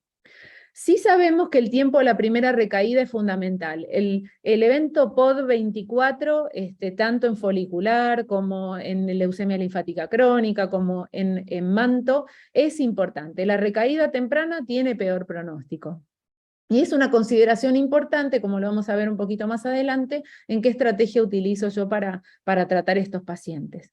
Por otro lado, los pacientes que son refractarios a la primera línea no se benefician de inmunoquimioterapia y tengo que ir por nuevos fármacos. Y también hay evidencia, que ahora vamos a ver concretamente, que los inhibidores de Bruton tirosina quinasa son mejores en la segunda línea de rescate que en líneas sucesivas, salvo escenarios puntuales que ahora lo vamos a ver. La duración de tratamiento con IBTK va a depender de la profundidad de la respuesta. En general, los pacientes que tienen aberraciones de P53 no sostienen respuesta por más de 1 año, y no son aquellos que no van a alcanzar la remisión completa, no solo con IBTK, con ninguna de las estrategias que utilicemos. El estudio Shine creo que a todos nos entusiasmó, y estábamos esperando el resultado en EJA y esperábamos que fuera realmente superador, y la verdad es que no, porque no tiene beneficio en la supervivencia global. ¿Por qué? Porque el paciente que no recibió ibrutinib al inicio lo recibió después, y lo que hicimos fue meter todo el recurso en la primera línea, no es una herramienta, una estrategia o un ensayo que nos haya implicado un cambio en la conducta. Entonces la combinación de blancos moleculares con inmunoquimio no parece ser ideal. Tampoco habrá que seleccionar los pacientes y analizarlo con mayor detalle y con seguimientos más prolongados. El bortezomib es una herramienta interesante, ahora lo vamos a ver. El doctor Roback comparó R-CHOP, tiene 8 años de seguimiento ya en pacientes frágiles, con básicamente un CHOP sin vincristina y bortezomib, y la verdad es que tiene beneficios en la supervivencia global a 8 años. Entonces estas combinaciones son interesantes en un grupo puntual que lo vamos a ver. Entonces tenemos que entender el manto en realidad como una enfermedad de acumulación de pasos y compleja genéticamente. Habíamos dicho que luego de la traslocación probablemente se adquieran aberraciones en ATM, y en función de la expresión de SOC, irá hacia el manto clásico que conocemos. Si no expresa SOC, avanza en la maduración y mutan, estaremos frente a una presentación más indolente. Sin embargo, lo que condiciona la agresividad y la refractariedad es la adquisición de P53, y esto puede adquirirse tanto en el manto clásico como en las variantes denominadas indolentes. Entonces tendríamos como dos enfermedades, aquellas que tienen aberraciones de P53 y aquellas que no lo tienen, en función de la respuesta a la quimioterapia. Y si nosotros vemos todas las alteraciones que tenemos en el ciclo celular, en situaciones epigenéticas y genéticas en el manto, queda clarísimo que con un único agente con monoterapia no podemos normalizar todo este desajuste en el ciclo celular y en la genética del manto. Entonces no es una enfermedad de un único golpe, nunca la vamos a poder curar con un único blanco terapéutico. Esto es un poco las guías actuales, donde separamos estas dos grandes poblaciones del manto indolente, donde en general tiene expresión leucémica, no es voluminosa, tiene un bajo Ki, no es blastoide, tiene estatus mutacional mutado, tienen buen performance. En estos pacientes podemos optar a alguna estrategia de observación. En general son pacientes de mayor edad. Pero en el otro gran grupo es de pacientes agresivos, con comportamiento agresivo. Y ahí nuevamente tenemos tres poblaciones. Aquellos frágiles que no son candidatos a quimioterapia, fíjense cómo la recomendación es de esquemas libres de quimio y blancos terapéuticos. Entonces muchas veces los ancianos con estas estrategias tienen mejores desempeños que los más jóvenes. En los pacientes con comorbilidades entre 65 a 70 años, siempre se prefieren los ensayos clínicos. Uno podría utilizar antraciclinas, si el paciente fuera apto, considerar el mantenimiento, o bendamustina rituximab, considerando el mantenimiento. El BRCAP es el protocolo que les comentaba, reemplaza la vincristina por el bortezomib en día 1, 4, 8, 11, y realmente las supervivencias libres de progresión y supervivencia global es significativamente superior respecto de CHOP. Así que si uno cuenta con este esquema y el paciente es relativamente apto, pero no apto para altas dosis, es una opción terapéutica interesante. En los jóvenes, los centros han ido estableciendo sus estándares, pero podemos utilizar Remaxi-CHOP con dosis altas de ARA-C, R-CHOP, RDAP, básicamente un esquema de inducción que logre la remisión completa para luego consolidar y mantener. ¿Por qué tanto esfuerzo? Porque el manto que recae tiene un pronóstico realmente ominoso. Nuevamente se prefieren ensayos clínicos para este escenario, se introducen aquí las estrategias libres de quimioterapia, pero en algunos pacientes puntuales, sobre todo los esquemas con bendamustina y combinación de bendamustina y ARA-C, pueden tener un rol importante. Pero bueno, tratar de pensar en esa estrategia de terapéutica en el manto que recae es un desafío para los hematólogos, porque el pronóstico es muy malo, y de la secuenciación que nosotros hagamos va a depender de la supervivencia que tenga el paciente. Les presento un caso clínico que es un chico de 44 años. El diagnóstico fue en agosto del 20, hace justo 2 años, no tenía antecedentes personales relevantes, consultó a guardia en realidad por un angioedema labial y dolor abdominal, tiene alergias como antecedente, y afortunadamente tuvo un muy buen médico clínico que lo revisó y detectó esplenomegalia. Entonces en ese contexto hizo un eco abdominal, donde se describieron adenopatías retroperitoneales y espleno absolutamente impensadas en el paciente. Entonces se le realizó una tomo que mostraba conglomerados lateroaórticos, una esplenomegalia homogénea y engrosamiento a nivel de la pared del ilion. Se completó con una inmunoelectroforesis, no tenía paraproteínas, serologías virales negativas, beta 2 micro bien, dosaje de gamas normales, sin síntomas constitucionales, resolvió el angiodema, resolvió todo, o sea que esta fue una enfermedad que inicialmente estaba asintomática al momento del diagnóstico, y en el examen físico sí se palpaba polo de vaso, algunas adenopatías inguinales muy pequeñitas. El estudio de PET mostraba adenopatías en realidad cervicales muy pequeñas, mediastinales, retroperitoneales, y aquí en esta zona es donde observamos el mayor hipermetabolismo. Se hizo una videocolonoscopía donde se veían formaciones polipoideas en ilion terminal, con múltiples nódulos, que se tomaron las biopsias, y de esas biopsias, fíjense que la descripción es característica, pequeño a mediano tamaño, núcleos irregulares, poquito citoplasma, con un inmunofenotipo positivo para ciclina, CD20 positivo, descarta el LLC, descarta otro tipo de linfoma, CD5 positivo, un Ki67 alto, 80%. Entonces se realiza el diagnóstico de linfoma del manto con una alta tasa de duplicación, y por inmunohistoquímica se hace P53 positivo en 80% sobreexpresión. Si nosotros en este paciente le calculamos el riesgo a través del MIPI, nos da un MIPI de alto riesgo, se preservó la fertilidad, se hizo un ecocardio y se decidió hacer tratamiento con R-CHOP-RDAP, con trasplante y mantenimiento. Fíjense que, un poco reproduciendo los cuadros que vimos recién, un MIPI de alto riesgo, un Ki alto, una expresión de P53, y a este paciente lo clasificamos entonces como un paciente con un MIPI combinado de alto riesgo con una supervivencia muy cortita, 44 años su edad. En fin de inducción, el paciente alcanza una respuesta completa, morfológica y metabólica. Con esta respuesta se trasplanta en abril del 21. Al 40 días post-trasplante ya tiene una recuperación hematológica, PET fue post-trasplante en remisión completa, y inició el mantenimiento el día 60 post-trasplante autólogo. Se hicieron las vacunaciones, este es el antes y el después. ¿Qué pasa cuando los pacientes recaen? En realidad las recomendaciones actuales son utilizar IBTK, algunos tratamientos de combinación con lenalidomida, pueden tener en algunas circunstancias la inmunoquimioterapia algún rol, que ahora vamos a ver en qué población, pero la segunda consolidación, si el paciente es candidato, debe ser con un alotrasplante. En tercera línea tiene aprobación Estados Unidos para células CAR-T.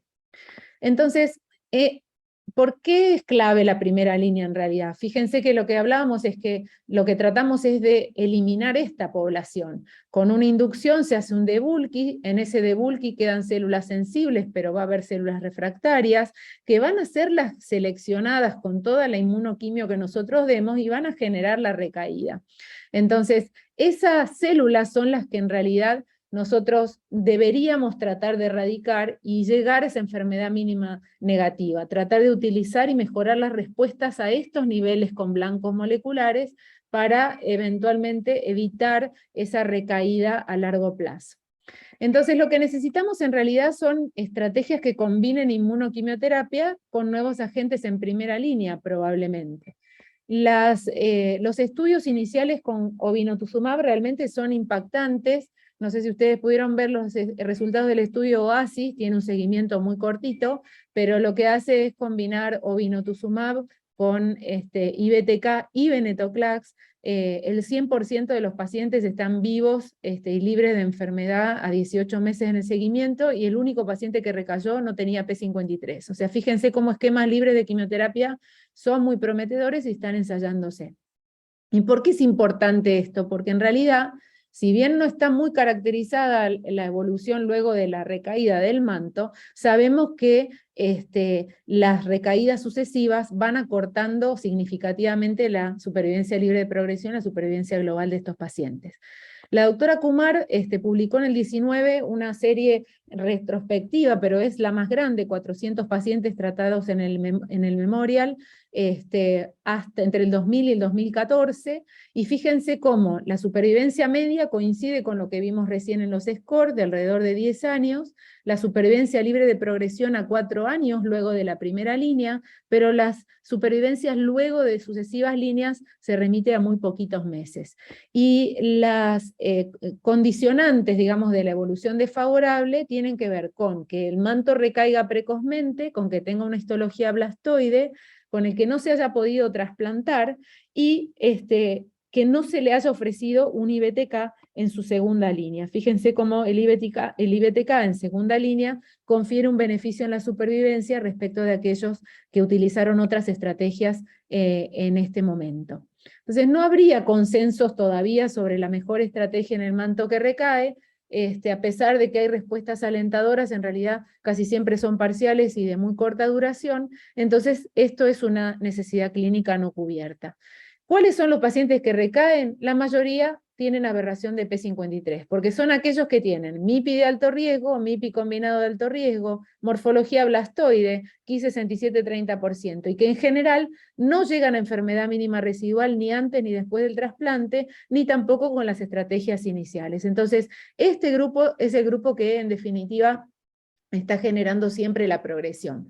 Fíjense cómo la publicación del Dr. Rull demuestra que los IBTK son mejores como segunda línea. Tenemos supervivencia libre de progresión y supervivencia global, pacientes que no recibieron IBTK en segunda línea y pacientes que sí lo hicieron. La diferencia es significativa.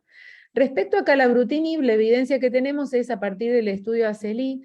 El ACELI es la misma población que se utilizó para la evaluación del ibrutinib, es un estudio de fase 2, tenía que tener confirmación de la traslocación con una enfermedad medible, un buen performance, se trató con monoterapia con las dosis habituales, y el desenlace primario fue la respuesta global. 124 pacientes, fíjense que típica característica del linfoma del manto que recae, predominante en varones, en estadio avanzado, con compromiso extranodal, y fíjense que la respuesta global es de alrededor del 80%, pero respuestas completas solo del 40%. En este escenario, el promedio de tiempo de respuesta de supervivencia libre de progresión al IBTK es solo de 12 meses, realmente es corto. Sin embargo, hay diferencia en la supervivencia en función de la profundidad de respuesta. Aquellos pacientes que logran una respuesta completa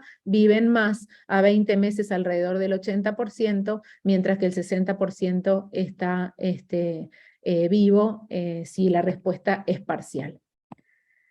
Respecto de las toxicidades, son las toxicidades que conocemos, cefalea, diarrea, fatiga, pirexia, náuseas, pocas citopenias realmente. Sí a destacar que con ibrutinib, la fibrilación auricular, como lo vimos para el LC, infección y sangrado fueron muy superiores. No es un estudio comparativo cabeza a cabeza, pero los números son muy similares. Entonces acá es otra opción que es segura y eficaz y tiene un mejor perfil de toxicidad que el ibrutinib. Ahora la pregunta que teníamos es si todos se beneficiaban de IBTK, independientemente del momento que recaían, y la respuesta es no. Fíjense ustedes cómo aquellos pacientes que recaen precozmente, sin duda el ibrutinib es mejor que la inmunoquimioterapia. En general lo que veníamos viendo es que estos pacientes son los que tienen aberraciones P53 que no responden bien a la inmunoquimioterapia. Pero aquellos que tienen una recaída tardía, más allá de los 2 años, fíjense que los IBTK y la inmunoquimio son bastante similares. Entonces, tener presentes estos datos, porque los que recaen precoces no cabe ninguna duda que IBTK es mejor, pero en los pacientes que recaen tardíamente quizás la inmunoquimioterapia tiene un rol, ¿sí? Entonces esta es la supervivencia global, claramente mejor cuando uno usa IBTK en los que recaen temprano. No queda claro si los pacientes recaen en forma tardía. Este paciente, lamentablemente, al 9º mes post-trasplante, tiene nuevamente esplenomegalia con adenopatías, se realiza una nueva biopsia, y tiene linfoma del manto. Era lógico, la verdad que la estadística lamentablemente en él se cumplió perfecto, tuvo una recaída precoz, por lo cual la propuesta fue IBTK. Ojalá hubiéramos tenido algún ensayo o posibilidad de CAR-T, no fue posible, entonces IBTK, intentar consolidar con talo, tiene una única hermana potencial donante haploidéntico, pero bueno, ha estado embarazada una vez, está en estudio, inició en febrero acalabrutinib y en junio estaba en respuesta completa y bueno, en plan de consolidación con alotrasplante. Como hablábamos recién, estos pacientes que tienen un pronóstico adverso no se benefician de la intensificación, el tamo y el mantenimiento. Sin duda, conocer mejor la fisiopatología va a permitir establecer factores pronósticos que sean más confiables. Probablemente este grupo es un grupo que uno en un futuro pueda ofrecerle, por ejemplo, un esquema como el OASIS, o vinotuzumab, venetoclax y BTK, está por verse en los ensayos en curso. Por otro lado, los mecanismos moleculares intrínsecos sabemos que están presentes y que son los que determinan las recaídas, aunque no están claramente dilucidados y no hay blancos tampoco específicos. Sabemos que hay desregulación de la deoxicitidina quinasa, que es la responsable de resistencia a ARA-C y a otros análogos nucleósidos, pero tampoco tenemos tecnología para estudiar estos pacientes en la práctica clínica. Entonces la perspectiva sería también poder hacer un tratamiento estratificado por riesgo y adaptado al paciente individual. Yo creo que el manto lentamente está siguiendo el camino que hizo el LLC, definir correctamente el riesgo basado en perfil genético y molecular, probablemente esquemas de rescate, CAR-T, incluso en primera línea en pacientes de alto riesgo, sean los que podamos ofrecerle a estos pacientes que son realmente de un pronóstico muy ominoso. Rol de los BiTE y CAR-T todavía por definirse en este escenario, y también interesante, pero todavía en curso, los resultados del Triangle. Veamos si son diferentes a los resultados del estudio SHINE. Aquí el agregado de IBTK en primera línea permitiría, en caso de enfermedad mínima residual, omitir la consolidación con trasplante autólogo. Esa es la pregunta que se hace del ensayo. Entonces habría un cambio en realidad de paradigma en el manejo del linfoma del manto, donde uno intentaría lograr la curación siendo más eficaz en eliminar esta enfermedad mínima residual, y en los pacientes realmente que tienen muy alto riesgo, por ahí ofrecer otras estrategias libres de quimioterapia que nos permitieran quizás consolidar con CAR-T o con alguna otra estrategia y eventualmente pensar en la curación, siempre sabiendo que va a haber una población que no vamos a poder controlar. Entonces, para llevarnos a casa, tener presente que es una enfermedad incurable, que la primera línea la tenemos que mejorar, y esto es lo que está en curso en ensayos actuales con nuevas moléculas, tratar de lograr enfermedad mínima residual también como objetivo en esta patología. Por otro lado, sin duda, poder definir mejor el riesgo molecular y genético, y a partir de ahí optimizar el tratamiento, y tener presente que los IBTK son más eficaces en segunda línea, que estas respuestas no son duraderas, pensar en el tiempo en el que el paciente recae, porque los esquemas como RBAC son muy interesantes. Hay una publicación de un grupo italiano donde los pacientes con recaídas tardías fueron rescatados con RBAC, y aquellos que lograron la remisión completa fueron candidatos a trasplante, y el 80% están vivos, o sea que estas combinaciones son una opción en un grupo puntual. Y tener presente, por otro lado, que el éxito terapéutico depende de la tolerancia y la adherencia. Entonces, los IBTK de segunda y tercera generación tienen un mejor perfil de toxicidad. Si el paciente no puede adherir, el pronóstico es ominoso. Entonces, nuevamente, si estamos frente a pacientes que tienen más riesgo de toxicidad, ya lo hemos hablado en el LLC, quizás preferir un IBTK de segunda generación en este escenario. Por otro lado, la combinación óptima y la secuenciación va a quedar todavía a definirse, no está claro en el manto que recae, y por otro lado, tener bien presente que siendo una enfermedad tan compleja, con monoterapia no lo vamos a poder curar. Y bueno, esto era lo que quería compartir con ustedes. Muchas gracias por la atención y escuchamos el caso para discutir. Gracias. Bueno, muchas gracias, Carolina.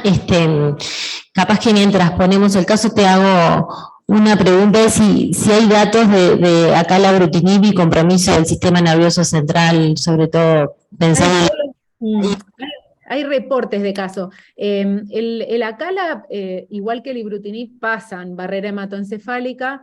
Nosotros tenemos 3 pacientes que tenían compromiso en la recaída de sistema nervioso y lograron respuesta.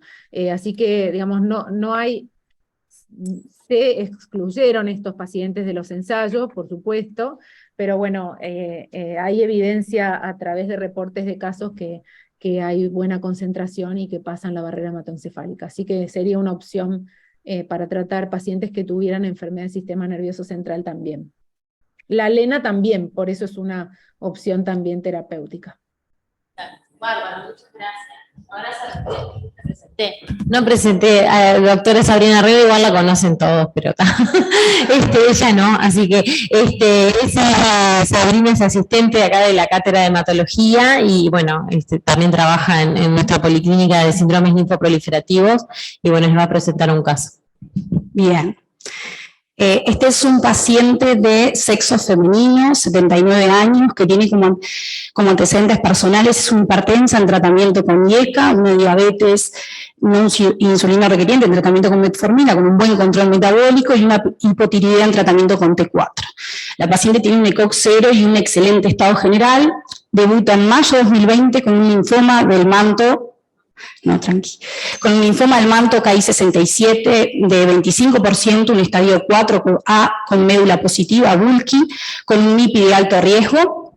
Al debut consulta por adenomegalias superficiales, cervicales, axilares e inguinales, la mayor de 10 centímetros a nivel inguinal izquierdo, sin síntomas B y sin síntomas neurológicos. Del examen físico a destacar las adenomegalias descriptas en realidad con las inguinales bilaterales, la de mayor tamaño izquierda con 10 centímetros y una esplenomegalia grado 2. Siguiente. Se realizan los estudios imagenológicos donde se evidencia una tomografía que ve adenomegalias submaxilares bilaterales, yugulocarotías bilaterales de 20 por 22 milímetros, ganglios de adenomegalias supraclaviculares bilaterales, la mayor de 3 centímetros, axilares bilaterales de 4 centímetros, paratraqueales derechas e izquierdas altas y bajas, subcaninales, prevasculares y paraesofágicas, la mayor de casi 4 centímetros, y adenomegalias pericaboaórticas, ilíacas internas y externas, la mayor de 10 centímetros. Se evidencia además en la tomografía una esplenomegalia de 17 centímetros. El PET confirma esta enfermedad, adenopatía supra e infradiafragmática, con un zoom máximo de 6. Se realiza una biopsia excisional del ganglio inguinal izquierdo, que informa, esto es paciente de la vida real, sección de ganglio linfático sustituido completamente por células de mediano tamaño de núcleos ovoideos irregulares con cromatina granular y escaso citoplasma, con un KI67 de 25%, no informan la variante, y las células neoplásicas son CD20 positivas, CD5 positivas, ciclina D1 positivas, BCL2 positivo, no se hizo SOX11 porque no había. Del citogenético del ganglio tenemos una traslocación 11-14 y una pérdida de cromosoma X, trisomía del cromosoma 12, monosomía del 14 y del 18. De los estudios de estadificación y pronóstica, la médula estaba comprometida, el mielograma inmunofenotipo de inmunistoquímica por un linfoma del manto, LH de 215 que es normal para el laboratorio, un hemograma que evidencia una anemia leve, normonormo, sin linfocitosis, las serologías negativas, función renal, hepática normal, los metabolitos eran normales, y un ecocardio que en ese momento tenía una FEBI conservada sin alteraciones estructurales, sin auriculomegalia. Entonces el paciente recibe tratamiento en base a R-CHOP por 6 culminando en noviembre de 2020. El paciente logra una remisión parcial con un PET negativo y la médula positiva e inicia mantenimiento en diciembre en base a rituximab cada 8 semanas.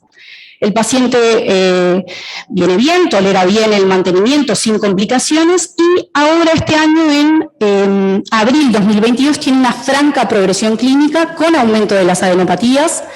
Se realiza un PET que evidencia adenopatías supra e infradiafragmáticas, la mayor de 217 milímetros ilíaca izquierda, la médula es positiva, con un hemograma normal, se rebiopsia al paciente y confirma esta recaída por el linfoma del manto con un KI67 del 20%.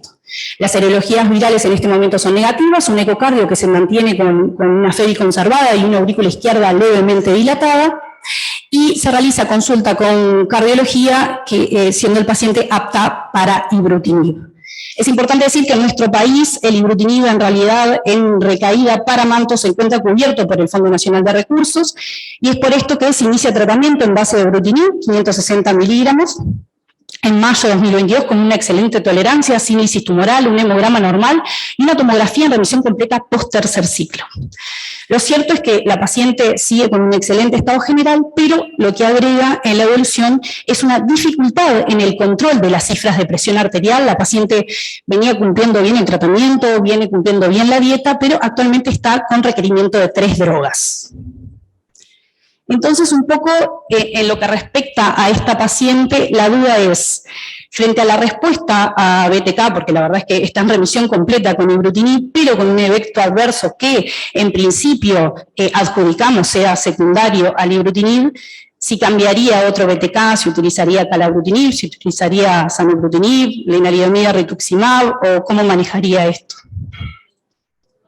Y las otras preguntas en realidad no te las leo porque la verdad es que las respondiste en toda tu presentación. No, pero está buenísimo, el caso está muy bueno, creo que es súper ilustrativo, y demuestra que esos scores que a uno a veces le fatiga hacer son realmente muy buenos, porque esta paciente, si uno le hace el MIPI combinado, le da un score de intermedio alto con una supervivencia global de 3.9 años. Estamos como calculándolo ahí. Es una paciente que tiene cariotipo complejo, y ese cariotipo complejo, en general, junto con el P53, son condicionantes de no poder alcanzar enfermedad mínima residual negativa, que ella no alcanzó. Cuando terminó su inducción con R-CHOP, tiene médula positiva. Ahí viene el rol del mantenimiento, sin embargo, progresa. Entonces, tiene justo una POD 24, porque el diagnóstico fue en mayo del 20 y vos contratás la recaída en abril del 22, o sea que es un evento POD 24. Si uno se remite a la evidencia que hay, es una paciente que se beneficia de IBTK. Está ahí en el límite porque es una recaída, yo la considero una recaída precoz y es una recaída en un paciente que tiene cariotipo complejo. Llama la atención el Ki bajito, pero bueno, sigue siendo una paciente de alto riesgo. Muy aniosa con comorbilidades. La verdad es que en cuanto a eficacia, ibrutinib, acá la Ozanu son iguales, pero empiezan a aparecerte toxicidades que por ahí te limitan el uso, porque tener la hipertensa severa es un riesgo alto. Ahí, con una de las diapositivas que yo les mostré, hay evidencia donde la reducción o la desaparición del evento adverso se da en casi la totalidad de los pacientes que están en respuesta y uno cambia el IBTK. Entonces, si uno tiene respuesta completa con ibrutinib y más allá de la hipertensión tiene buena tolerancia, que eso es importante, porque distinto sería que tuviera diarrea, que tuviera un montón de cosas, yo le cambiaría a Cala.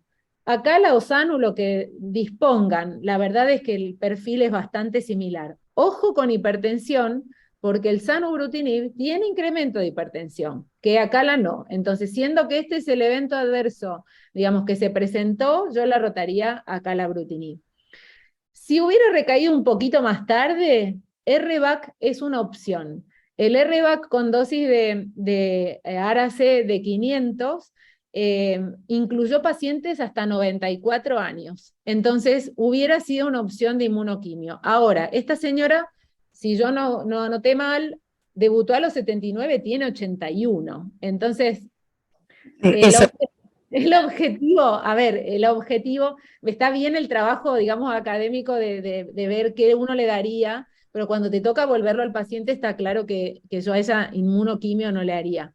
Y si progresara bajo IBTK, intentaría con lenalidomida, sabiendo que es una paciente que muy probablemente tenga o sostenga una respuesta de unos poquitos meses, ¿no? O sea, la expectativa de vida que tiene máxima es de 1 año y medio, porque el promedio de respuesta con IBTK son 12 meses, la adherencia al IBTK es la determinante de esa respuesta, pero después progresan. Así que es una señora que uno también tiene que empezar a introducirle este concepto de finitud y de complicaciones, y si hay paliativos, acompañarlos y hablarlos con la familia, porque en general esas progresiones son muy rápidas y bueno, se desencadenan rápidamente.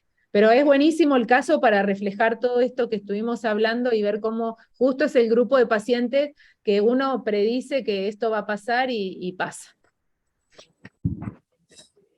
No, una de las dudas era si tú hubieras, cuando vivís la recaída de esta paciente, si le hubieras indicado otro IBTK distinto de hubiera hecho de entrada a Cala, porque ya era hipertensa, es diabética, por más que no sea, digamos, constatada la vasculopatía, los diabéticos tienen arteriopatía, tienen más riesgo de hacer complicaciones cardiovasculares, y la verdad que si hay en un aspecto que el ACALA es superador, es en la toxicidad cardiovascular.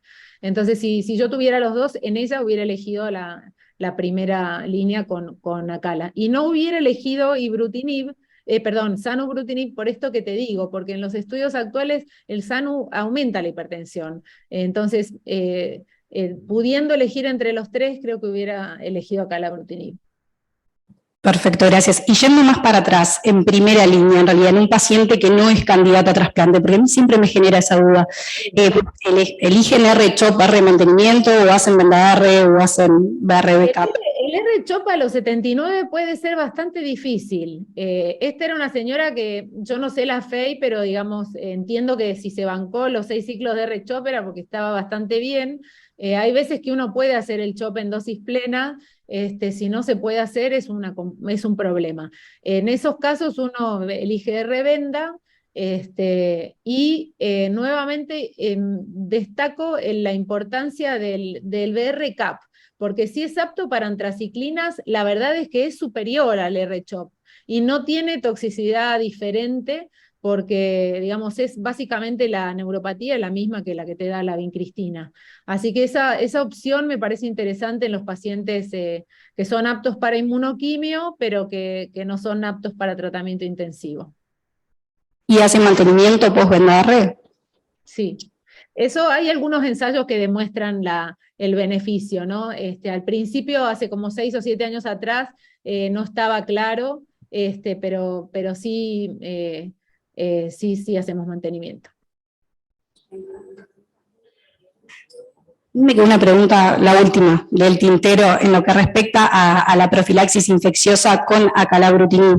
No hay recomendaciones estándar de profilaxis para PCP, pero ustedes utilizan en su práctica clínica habitual, porque lo que sí está bastante bien descrito es que hay mayores casos de neumonía por PCP, pero bueno, las guías de la NSCN te lo ponen como una recomendación cuando se utiliza BTK, utilizar Bactrim, pero... Si tienen citopenias durante la quimio y tienen linfopenia basal, le dejamos trisemanal, Bactrim fuerte, les hacemos. Pero no a todos, ¿no? A veces los jóvenes no tienen citopenias muy profundas, no es un estándar para nosotros. En general los viejitos sí, y lo que sí hacemos profilaxis es para virus, sí, también si están linfopénicos, sí. Bien, gracias. Bueno, no sé si hay alguna otra pregunta. Perdón, que me pongo atrás de la cama. No sé si hay alguna otra pregunta o de los que están conectados. Si no, bueno, te agradecemos muchísimo, estuvieron súper buenas las charlas. Nos vamos a quedar con tu contacto para consultas cuando empecemos a usar más estas drogas en nuestro país, que siempre nos viene bien hacer consultas a gente con más experiencia en el manejo. Así que bueno, muchísimas gracias. Muchas gracias a ustedes.